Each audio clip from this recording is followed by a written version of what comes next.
security analyst. Michael, what are some of the things pertaining to a deal like this that may or may not be happening, but we will never know?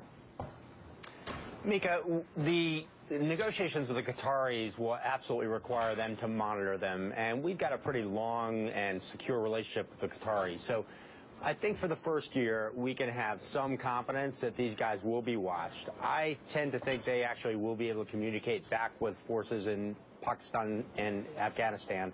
And frankly, I'm less sanguine 1 year out. My guess is it's very, very likely that these 5 guys who were really senior commanders in defense and intelligence and regional provinces, that they will be back working with the Taliban. And the fact is, this is mostly about the war winding down. The reason we couldn't strike this deal in 2010, 2011 is because we were in Afghanistan and we were staying in Afghanistan.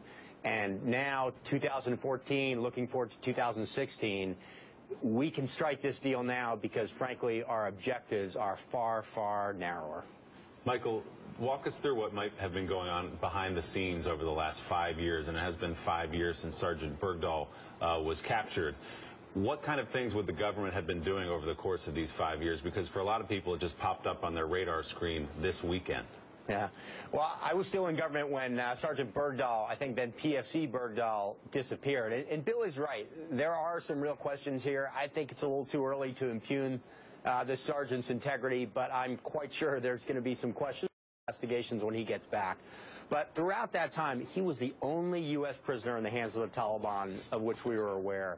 And throughout that period, working with the Qataris, not directly speaking to the Taliban, but the Qataris and the Afghan government to try to see if there was some common ground. And again, back in 2010, 2011, the requirement was that there was more to this deal, that this was supposed to be a confidence-building step to see if you could reach to something else. And now, there's some hope that it will reach to something else, but there's really no expectation. And frankly, in my view, I just don't think we're going to get much more out of these talks. Bill.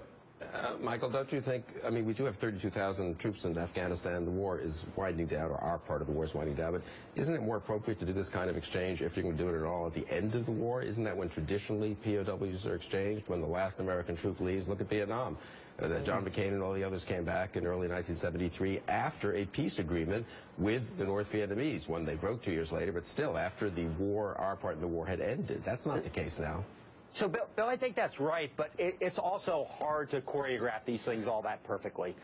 If the opportunity was there now, I think that's why the administration took it. And to say, well, let's keep winding things down until 2016 and then get him back, there's just no guarantee of that. But I'm not going to disagree with you entirely. I do think that these 5 who were really on the far end of the spectrum of bad guys in Guantanamo, this is really problematic. For the long term, this is going to strengthen the Taliban. Our hand is obviously weakening there. And I think them going back is, listen, it's not going to turn the tide in Afghanistan. I think the tide has probably already turned. But it is strengthening them, and it is a big win for them. All right, Michael Leitner, thank you so much. Greatly appreciate it. Mika, now let's get